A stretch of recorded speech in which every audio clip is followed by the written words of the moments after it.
Bilindiği gibi bir aydan fazla oldu. Filistin zulüm görüyor, zulüm altında. Tabii Filistin'in zulüm görmesi bu yeni değil. Yıllardan beri süregelen, yaklaşık 75 yıldır zulüm görüyor. Böyle bir durum söz konusu. Biz de Filistin'deki kardeşlerimize yardım olsun diye okul olarak bir kermes düzenledik.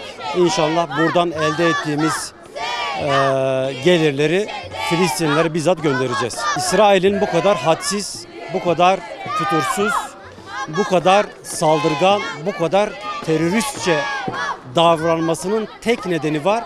Müslüman ülkelerinin birleşmemesi. Şu an bir koridor açılsa dünyadaki tüm Müslümanlar Filistin'e akın edecek. Bundan emin olabilirsiniz. Ama Müslüman ülke liderleri maalesef bu konuda çok duyarsız, çok sessiz, çok tepkisiz ve halk da bunun farkında. Halk buna razı değil. Dolayısıyla bir an önce Müslüman ülke liderlerinin çok hızlı bir şekilde kınayarak değil, protesto ederek değil, mitingler yaparak değil, direkt oraya fiziki müdahalede bulunarak Gazze'deki Müslüman kardeşlerimize yardımcı olmaları gerekiyor. Bu artık farzdır. Hepimize farzdır. Bunun bir an önce yapılması gerekiyor. Askeri müdahale şart. Erbakan Hoca'nın dediği gibi İsrail ancak güçten anlar. Bunu tüm dünya biliyor. Fütursuzca çıkıp şunu söyleyebiliyorlar. Biz herkesi yok edeceğiz ve hiç kimse bizi durduramaz. Bu rahatlıktalar. Ama emin olun ki iki tane Müslüman ülke kımıldasa ne Amerika, ne İsrail, ne Avrupa ülkelerini ses çıkaramayacaklar. Çünkü Allah'ın Kur'an'daki Müslümanlara vaadidir bu.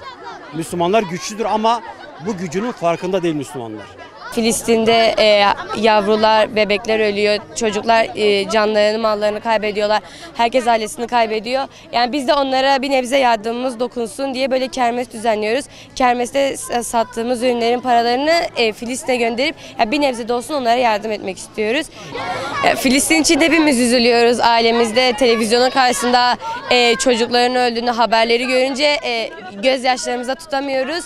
Bu kermesi de onlara bir yardımımız dokunsun diye yapıyoruz. İnşallah onlara da yardımımız dokunur. Çakmak Ortaokulu'nda okuyorum.